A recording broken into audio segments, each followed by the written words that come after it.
I didn't start doing brows until I was in college, which is like low-key very embarrassing. Hi beauties, thanks for tuning in. So today I'm going to be showing you how I used to do my makeup in 2009 versus how I do it in 2019.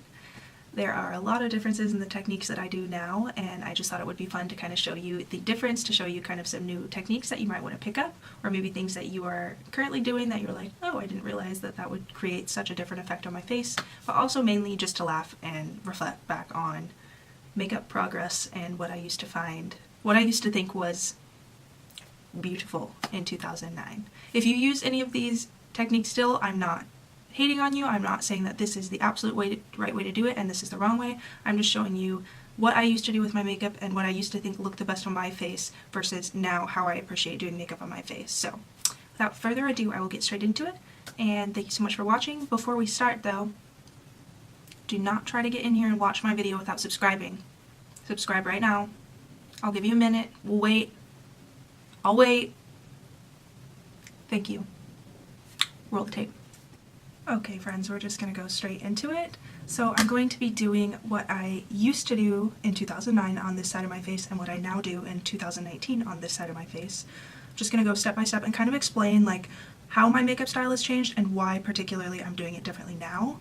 My 2009 makeup is super cringy and it's like embarrassing, so it's going to be fun to show you, but I think it's also like going to be helpful because these may be things that you might still be doing, and I don't want to like shame you for doing these. I just want to explain to you why I'm doing it differently now and kind of give you the reason behind why you might want to change that technique. So without further ado, we'll get straight into it. I think I'm just going to like do step 1 and then step 2 and keep going like that so you can kind of see a change. So I don't have the type of foundation that I used to use in 2009 because I used to use the CoverGirl, I can't think of the exact name, but it was the CoverGirl cream foundation that came in a compact that came with like a little sponge in it that you had to like scoop out and smear on the face. And they did not have a good shade range, so anytime I bought it, it always had a pink undertone. And if you can see on my skin, I very much so have a yellow undertone.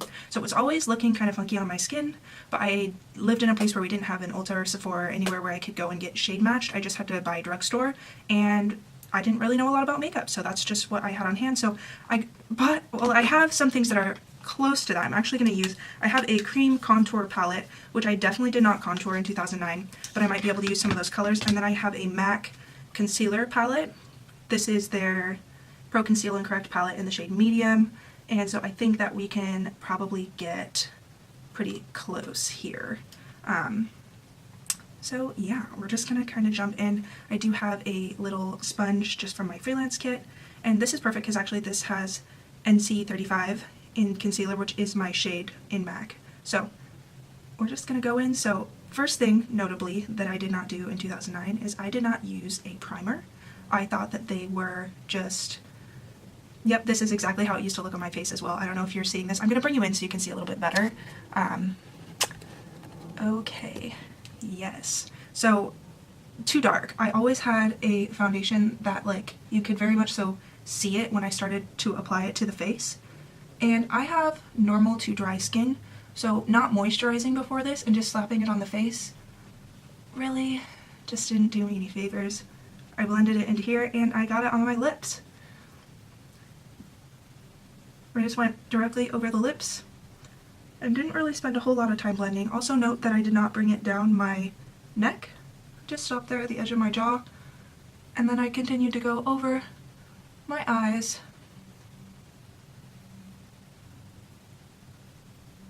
And I really just got in there. And then smeared it up here as well. All the way around. So, it doesn't look terrible, but it really just like mattified and flattened my face out. And without a primer underneath it, it's definitely not going to last all day. And not really great in terms of shade. It's a little bit better, obviously, because this is pretty much my shade in MAC foundation, but when I did do it in 2009, it was definitely not my shade. So now, what I do is I start with a primer. You can use any primer. I'm using the Tatcha Silk Canvas primer. And comes with a little, let's see if I can pick it up. I can't pick it up with my nails right now. Comes with this little thing, and I thought that this was stupid, but I actually do use it. I just like am annoyed because it's plastic, and I feel like for the amount that you're paying for it, it should not be plastic, but that's just me. Okay, so I'm putting a little bit of this on my face. So a primer just helps with the longevity of your makeup. It's also going to help it go on more smooth on your face. Think of it the same way as like if you were going to paint a room, you wouldn't go in without a primer. This just makes everything smoother on the face and just improves the overall appearance of the makeup. So primer is important. It's not just a gimmick. And you will especially notice that if you are an oily skin person, or if you're wearing this for a long period of time. If you're going to be going for an event that's going to be lasting like 8+ hours, or if you just are a normal person and you work, you're going to notice that your makeup doesn't last that long if you don't do the proper prep. So now that I've got that on, currently I use liquid foundations. I just feel like that looks better on my skin. So I have been in love, probably my favorite foundation of all time is the NARS Sheer Glow. I have it in 2 shades, my kind of like summer shade, which is Syracuse, and my winter shade, which is Stromboli. And I mix the two together to kind of get my perfect shade for right now. And I'm just pouring a little bit of that on the back of my hand to mix those together. I felt like this was just such a fun, unique idea to do. When I saw the girl that did this on Twitter, I was like, oh, I have to do that. So I'm just excited, and excited to be actually putting videos out on my YouTube channel. It's just been like hard. It's hard for me because I'm such a perfectionist that I don't want to upload anything if I don't fully like it, and I just like need to accept the fact that you just have to take time to grow. So I'm actually now, something I didn't use back in 2009, I'm using a beauty sponge. This is the Real Techniques one. You can use any different beauty sponge you like. And I'm going in and starting to stipple this onto my face. And noticing that already, this is just one little difference with the sponge, but already, do you see the difference in radiance on this side of my face versus this side? So bring that all the way up. I do not go over my eye area because I'm going to be doing that with concealer. And then I turn here and bring it down. The reason why you want to do this is if your face doesn't match your neck, it's going to look really abnormal. So it's not that obvious here, it might be, but like a harsh transition from here to here is really noticeable. It doesn't look natural, versus when you bring it down on this side, it looks a lot more natural. So now that we've got that on, and now that I've gotten foundation on my robe, you better believe that I'm sitting in here with a cute shirt on, and then on the bottom half I have a robe. Like, anyone who knows me knows that that's currently what's happening. So in 2009, I don't think I wore concealer. I definitely didn't. I also didn't do brows. So I'll show you the difference what concealer can do. This is the Too Faced Born This Way in concealer in the shade Golden Beige. I'm just going to take this, I'm going to do it right underneath my eye like that. I used to do a large triangle shape, and I'm still getting the same effect going like this, but I'm just blending it out and using less product. If you're noticing issues with your concealer creasing a lot, or especially like in your smile lines, if you're noticing a lot of creasing, try to use less product, because obviously the more product that you have on your face, the more product there is to settle and define lines, therefore less product, less obvious creasing. And then I also take this up the front part of my forehead. Usually I do this across in a triangle, down the bridge of my nose, and down the front part of my face, just to open and brighten everything up. Then, it depends on what I'm doing. If it is just a regular everyday look like what we're doing right now, I will just take a little bit of translucent setting powder. This is the Laura Mercier, and I just take this on a fluffy brush. This is the Jaclyn Hill JH07 brush. I love this brush for setting underneath the eyes just because it's really soft and fluffy. And you want to set your concealer right away, because if you wait and then you let it crease, you're talking, you're moving around, and then you set it, you're setting it with the creases in there, and you just like locked in exactly what you're trying to avoid. So I go over any areas where I just want a little bit more coverage. So I've got a little pimple right here, and then covering over my birthmark, and I didn't even need to go over that with concealer, which usually I do, but just doing that and setting down my eye a little bit. It really does depend on the eye look that I'm going to be doing. I'm just showing you my true everyday routine in which I do set my eye, but if I'm doing like a vibrant, colorful look, I do not set down the eye. So then, going in with brows, this is probably going to make the most noticeable difference. So first, brushing up your brows to see how they're going to set on your face once you pencil them in, and you're looking now to see any areas where you have sparseness. So I'm then going to go in with a brow pencil. You can use any one. I'm using the MAC eyebrow styler in the shade Stylized, and this e.l.f. palette. Oh, I'm trying to open it. It's so difficult to open, but it does have a great big mirror, so I'm using this. It's also easier to do your eyebrows in a compact mirror like this versus just like leaning across or like standing in your bathroom. You're not going to get as precise versus if you get all the way up in here with a small handheld mirror. And then I steady my hand on my chin, or on my cheek, sorry, and then lightly start stroking out the bottom part of the brow. Kind of taper that in. Now for an everyday natural look, I do feather up a little bit in the front, but I keep it very, very soft and light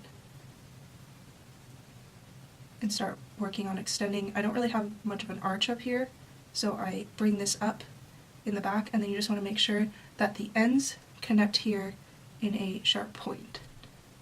You don't want to carve out this top part of the brow all that much, just because it makes it look a lot more drawn on. And I like to have a very like natural looking brow. Notice that there is an ombre effect kind of happening in the brow, where it's lighter in the front and then darker in the back. Then you just want to go through with the spoolie end again and brush everything through just so that it's all evenly blended out. You don't have any harsh lines in there. So literally that already makes a huge difference on my face. I can't believe I didn't start doing brows. I didn't start doing brows until I was in college, which is like low-key very embarrassing, but I mean, if you don't know, then you just simply don't know. It really depends on what kind of look you're going for. Usually in my everyday, then I move on to using the Stila Stay All Day Waterproof Brow Pen. This is in the shade Dark, and I love this for creating really natural hair strokes in the brow. So I start on the edge part of my brow, just feathering back a few darker hair strokes. You want to be really light-handed with this product. It is very, very dark. And I tried the shade slightly lighter than this, but it was really red. So this one I feel is a little bit dark for me, but I make it work just by being very light-handed.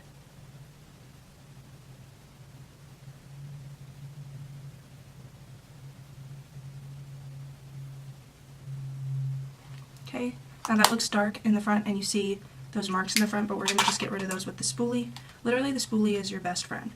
If you have any sort of harsh parts in your eyebrow, you just spoolie that out, pretend like it didn't happen, move on with your life. So like here, you just like rub and spoolie that out. Bam. So, okay. Once you are satisfied with how that looks, I'm gonna go ahead and go over it with a clear brow gel. I'm using the Benefit 24-Hour Brow Setter. I prefer clear brow gels because I think that they look more natural. You can get a lot of different tinted brow gels. I know the Glossier Boy Brow is a really popular one, and I have something similar. I just personally like the clear brow gel. One, you want to use a brow gel because you want to brush up all your hair and have it sit there. It's kind of like the same idea of like curling your eyelashes. It's just going to make you look more awake, a little bit more put together. Brush everything up and hold it in place. Also, the same idea as like when people used to use clear mascaras. It's going to make it a little bit darker, a little bit. It's just going to define everything a little bit more, make it look more natural like hair. Okay, so already here, I did not use to fill in my brow. I also did not use to brush it up. So I just left my brow as it was. As you can see, this part of my face, I don't have any concealer. I don't have any sort of thing on my brow. So this whole part of my face just looks very lackluster versus this side. You see that this gives a lift to my eye with the arch in here and underneath my eye by brightening it. Even though it was very subtle, still makes a huge difference. So then going in, I used to go in with blush. I actually do have a blush that I used to use all the time in 2009. This is the Wet n Wild Color Icon blush in the shade Pearlescent Pink. And it's just like a coral peachy tone with a little bit of gold reflex. And in 2009, I used to load up my brush and I used to smile, and I focused my blush literally only on the apples of my cheeks and nowhere else. It was very tragic, and I was too heavy-handed, so it was just like straight in the center of my face, and I have a heart-shaped face, so this isn't gonna be too detrimental, but anyone else, like, if you have another face shape, you should just be applying your blush and applying your products based on the shape of your face. So when you put blush smack down in the middle of your face, it kind of makes you look like a doll. also is like very young and youthful, which for some people you might be like, oh yeah, I want to look younger, but it just really doesn't do anything for your face. Let's see. Versus now I use the Glossier Cloud Paint. These are, I think they call them gel, but basically they're cream blushes, and I have them in the shade Storm and Dawn. And I like to mix these two shades because I think together they are just absolutely beautiful. You need the tiniest amount though. Do not overdo it. Like I literally just did. But okay, so I'm going to mix these two together, and I'm putting it on the back of my hand. And like I mean the tiniest amount, and that's still too much. And I'm going to start spreading these around until I get a color that I like. And then I'm going to take this on my finger, smile, and start putting this in a backward direction on my cheek. So I'm doing it like this to lift the cheek and bring it up. And start really, really lightly, because you can always build up. Now I am a person that does like a really rosy, kind of like just got in from like being outside in the cold look. And I've noticed that I really like the way that orange blush looks on me, but I like to mix in a little bit of a raspberry tint just to still give it the warmth. So just keep blending that in until it is to your liking. And I am always a little bit more heavy-handed with blush, one, just because of who I am as a person, and two, because it's the first thing to fade on your face. So I'm always okay with doing a little bit extra. And then I currently put a little bit down the bridge of my nose, because that's where the natural sunlight is going to hit your face. Just gives you a little bit more like radiant glow. So once you've got blush down, in 2009 I absolutely did not contour, and sometimes I do now, but honestly, well, I do now. I always use bronzer and contour, but I don't do a harsh like cream contour. So my version of contouring is I go in with the Benefit Hoola bronzer, and I'm taking this on a Morphe M523. I really like this brush for contouring. And I just load a little bit of this up on my brush, tap off the excess, and put it right here directly under where my blush was at. And I'm just going to start slowly building this up. And I'm blending like in a circular motion and like really getting in there and digging in, because I want this to fully blend in and not be streaky or patchy at all. And then I'm also taking it up here on my forehead. This is going to frame my face in. If you have a larger forehead, this is also something that is going to look good on your face shape. I have a tiny forehead, but I still need just a little bit of framing. I also then bring this down around the jawline just to accentuate this. And then I do a little bit of nose contour. Now I know this is a large brush to do that with, but I do initially just do it like this. And then I go in with a smaller brush. Let's see if I can find it. This is a Spectrum B04 brush. I love this brush for contouring my nose because the fact that it's angled like this, I stamp it in the product, and then I come here and start. You want to start at your eyebrow, because if you just start here and contouring your nose, you're just going to have two random lines in the middle of your face. You want to create a shadow that starts from the brow and comes down so that it looks like a natural progression. And I'm going to take this and just lightly start carving out a line down my nose. It's fine if it's a little bit harsh at first, because then I'm going to take the brush and turn it on its side, on the fluffy part, and gently just start blending away. And you just want to blend all the way through to make sure there's no harsh line. Now it's going to seem like kind of a harsh line here in the middle of my face, but already you can see the definition that gives. And then still we're going to go in with a bronzer. This is the Anastasia Beverly Hills bronzer in the shade Saddle. And I'm taking this on a slightly larger brush.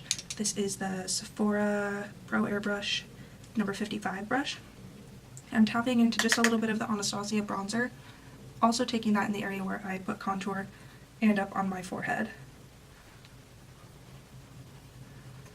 And then taking just the tiniest amount on the side of my nose. Now that we've got that, I tragically did not use highlighter in 2009. That was not a thing. I'm trying to think. I remember my first like high-end luxury highlighter was the Becca highlight in the shade Moonstone, which was way too frosty for my skin, but I was just like, I want the brightest, most poppin' highlight. I still have it. I definitely still have it. She's been well loved. But yeah, R.I.P. That was my first ever highlight. But yeah, we did not do that in 2009. So I'm going to start with the Stila Heaven's Hue highlighter, and this is in the shade Bronze. And I'm going to take this on a Morphe M501, and I'm loading up a lot of product on this. I'm going to start here and just do this right along my cheekbone and bring it up into my brow bone area to kind of create this like C shape on the side of my face.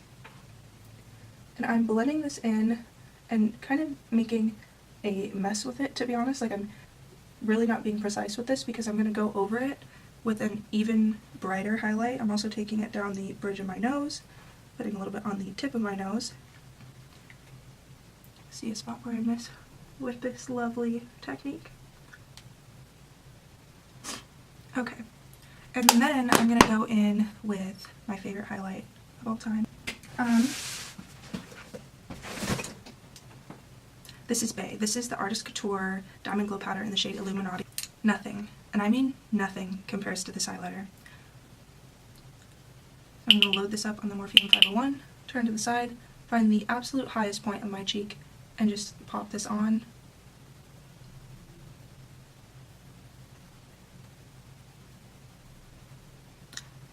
I'm serious. So yeah. Notice that you don't have to go in that intense with the highlight as I do, but notice how much more depth there is to this side of my face when you have a bronzer, blush, and highlight versus nothing. I feel like it adds more when I go like this. So you really see the difference. And then going in with eyes. So this is the part that I've been dreading. In 2009, I kind of went through this uncomfortable scene phase, and every single day I wore black skinny jeans, black high top Converse, a band t-shirt, and the exact same sweater. I got the sweater at Ross, and it had a black furry hood, and it was like my security blanket, and I literally wore the same damn sweater every single day. And my mom was like, why do I buy you clothes if you wear the same sweater every day? And I don't know, it was like a thing, and I refused to give it up, and it was tragic. And to go along with that, my eye makeup was quite unique, and I changed the inner color, which you're going to see what I'm talking about when I finish this. I changed the inner color of my eye makeup to match whatever shirt I was wearing, even though no one ever saw it because I was wearing the same teal sweatshirt every single day. But I do have the Wet n Wild Color Icon Kohl eyeliner, which I used to use religiously every single day to do this lovely eye look that I'm about to show you. So, in 2009, I did not use eye primer. We just went straight in with eyeliner. And as you can see here, there's a little bit of creasing in my eye, a little bit of creasing from where the foundation happened. Let's just bring you in. Let's really get in there. Let's show you the magic.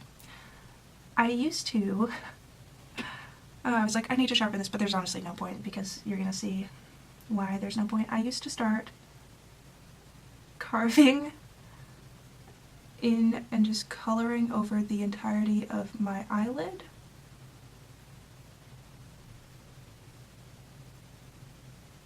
Oh yes. And then I would bring this out. I remember I drew a straight line here to know where I needed to go. Brought this out here. Brought it down around my eye.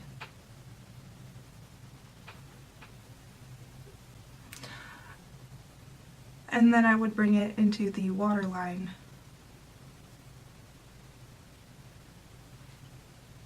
To really just give myself the most refined smoky eye possible.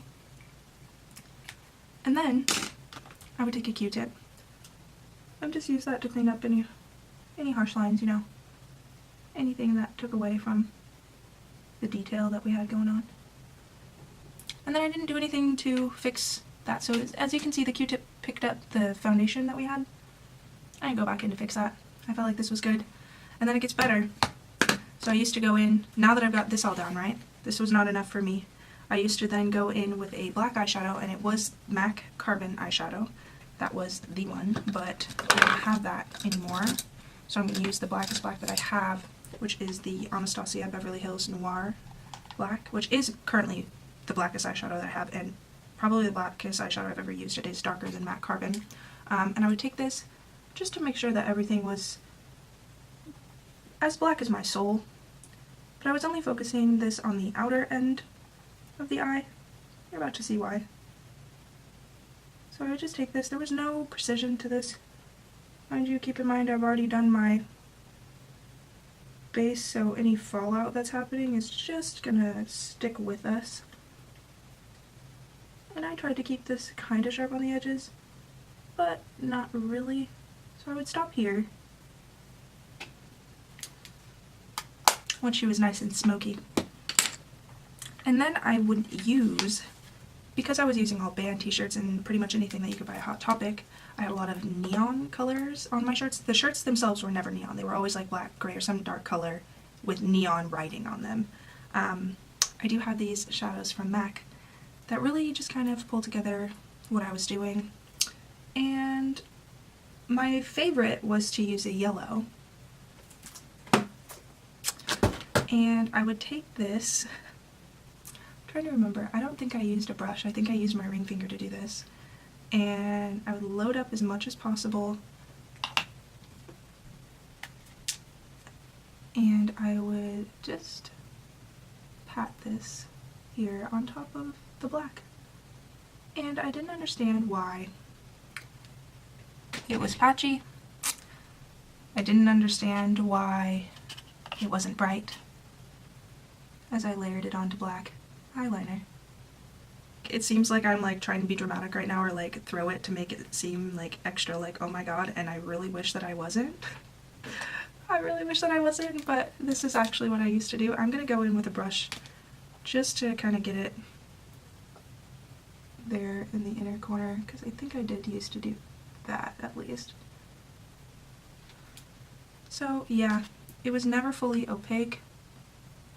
I just got it the best I could. And then my version of blending was just like going like that. And for me that was it. So in 2019, let's go in. This is the Anastasia Beverly Hills Soft Flame eyeshadow palette. First of all, I'm going to start off with a transition shade. I'm using the shade Dusty Rose from the palette. So the whole purpose of using a transition shade is basically it's just a shade that's going to go in the crease to define your crease itself and make it so that any colors that you blend on top of it are just going to blend more seamlessly. So picking a mauve color with my green eyes is really going to be soft and complement my eye color. I'm then going to go in with the shade Sienna, which is this kind of like medium brick color, and I'm going to be taking that just on the outer corner of the eye, focusing it kind of down towards the lash line, and then bringing it up here in the crease and carrying over a little bit towards the front, but mainly focusing it on the outer V of the eye.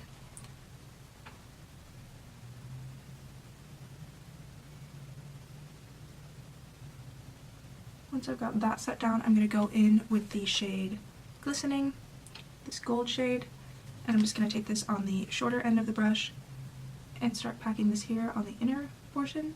So using a lighter color, I had the right idea in 2009. You do want to use a lighter color in the towards the like inner corner of your eye because it's going to brighten up the eye. But look at the difference in blending and in color choice and just overall intensity of the eye. This one still looks more intense. Well, this one looks, I take that back, this one looks more intense. This one though looks intense in the way that you're trying to get it to. I'm going to keep showing you a few more steps here. So I'm then go in with the shade Fairy, and this is kind of deceiving. In the pan it just looks like a gold color, but it's very yellow. And I love using this as an inner corner highlight. Inner corner highlight is very important. Note that I didn't do that on the other eye. You just want to focus this directly on the inner corner of the eye and kind of blend it out into whatever color you have here. Notice how much that just like opens up the eye, makes the eyes look bigger, brighter. So then once I've got that, I'm going to go back in with the slightly larger side, going back in with Sienna, the shade that we used on the outer V, and I'm just taking this underneath the eye. You can get a smoky eye effect without using really dark smoky colors, and you can still use dark smoky colors and have it look not too intense. It's just all about how you do it.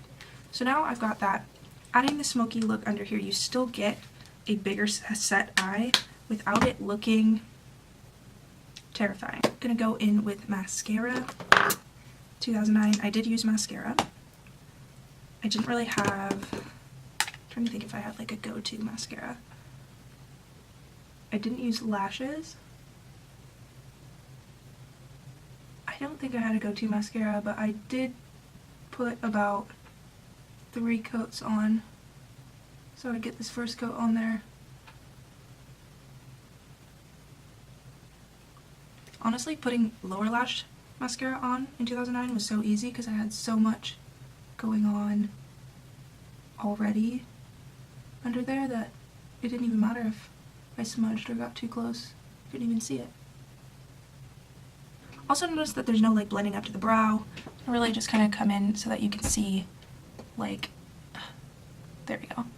You can see this like harsh chop versus blended. Then going in, also I realized I forgot to do a brow bone highlight. So using the shade Glistening, which is the same shade that I used on the inner portion of my 2019 eye, taking that on the fluffier end of the brush, tapping off the excess, and I'm just popping that right here on my brow bone. See how that connects everything and just make sure that there isn't a harsh transition, and I blend that out into my highlight so it's just like a smooth swoop. Okay, so now that we've got that, in 2009, if I did use a lip color, it was red, and this was a lipstick that I actually bought quite frequently in 2009. This is the Rimmel Kate in the shade 01. Doesn't have a name, it's just 01. I thought that lip liners were a gimmick, so I didn't buy them, and I just went straight in, and I did not overline.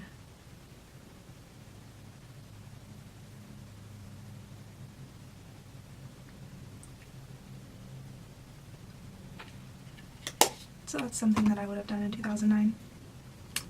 Now, in 2019, I realized that my lips need a little bit of assistance. So we're going to go in with MAC lip liner in the shade Strip Down. Actually, no, I want to use Whirl. Where did I put it? Lip pencil in the shade Whirl. It's a pretty pink color. And I'm going to start overlining my lip right at the top of the Cupid's bow, but making sure to taper it in on the side so that it doesn't look crazy overdrawn. Doing the same down here.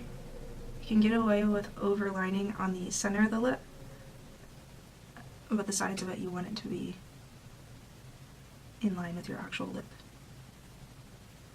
Then just filling in the lip to help with longevity of the lip that I'm going to put on top of it. And then using MAC lipstick in the shade Velvet Teddy, very similar to Whirl, just a soft neutral pink.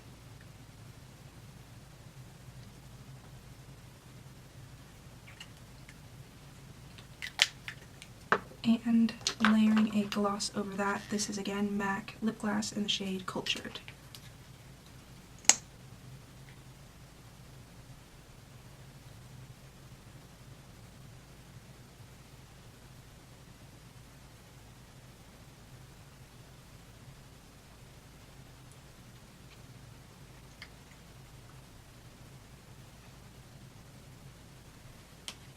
What do you think? In 2009,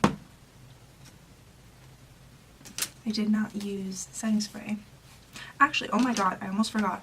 In 2009, I used to powder my entire face. So after I did the foundation, I remember I didn't use concealer, but I powdered my entire face. We've already got a little blush in there, but it'll be fine. I used a brush, kind of like this. I actually probably did use this brush. This is the e.l.f. They consider this a blush brush. I actually, before I bought some Morphe brushes, I used to use this to set my under eyes with powder, and actually this works really well for that. But I used a brush like this, and I'm using the MAC Mineralized Skin Finish in the shade Medium Dark to do this. This is very similar to a color I would have used. I do remember using the e.l.f. pressed powder. I'm trying to think. And like the Rimmel Stay Matte pressed powder I used to use. And I would really load up the brush and just set my entire face matte. Mind you, I didn't have any skin issues. There was no reason to be caking on this much product, but I felt like this was what made my makeup look good if I was just fully caked up. So, I've got that on now. Like I said, did not use setting spray in 2009, so I'm just going to use my fan to to cover this side of my face while I spray, I'm using the MAC Fix Plus spray.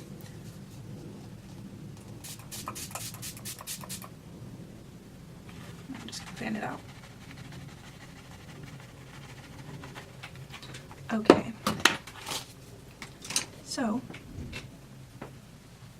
matte, harsh, dark, no contouring, no highlight, no brows, no concealer, no primer. Dewy, brows, concealer, highlight, blush, liquid foundation applied with a beauty sponge, not cakily set down, a neutral eye. I do wear lashes in 2019. That is the one thing that I want to add. It depends on what the vibe is. Generally though, for just a true everyday, it would be probably some Ardell Demi Wispies, if not Lily lashes, but I've been trying really hard not to spend a ton of money. I'm actually going to go ahead and do a wing, because that is pretty standard for me. And to do that, I'm going to use the NYX Matte Liquid Liner. Kind of show you how my liner technique has changed.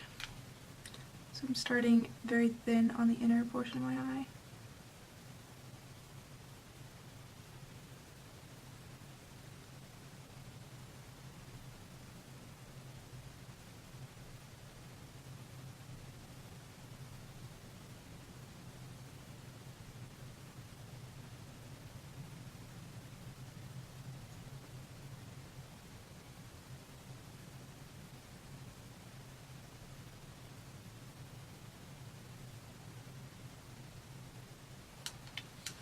I did mess up a little bit there, so I'm just going to clean that up with a Q-tip.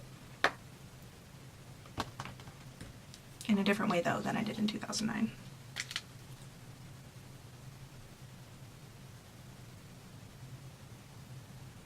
Okay. That's decent. It's not the best ring I've ever done, but it's definitely not the worst. Going in with some Duo Lash Glue on this side. In 2009, if I ever did wear lashes, they were, I feel like at one point I did buy e.l.f. lashes.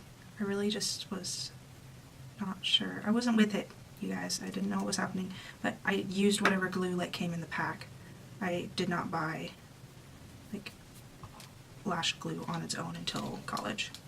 So I'm just taking this. I find that if there's a really thin lash band, I don't have to wait for them to get tacky, because there is not really a whole lot of glue anyway. Okay, so that just kind of shows you the difference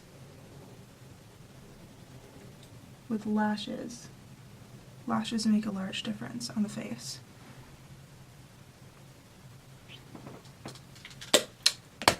What do you guys think? I think that we're going to stick with the 2019 side, just personally. Thank you so much for watching. I hope that you guys enjoyed this. I'd love to see what you guys used to do in 2009. And I will link the girl who started this. I don't know if she started this. She at least started it for me. It was the first one that I saw for Makeup 10-Year Challenge. I will link her Twitter account down below so that you can go follow her and like her photo, because she did a great job. But yeah, I can't wait to post more videos for you guys and kind of show you my new ideas.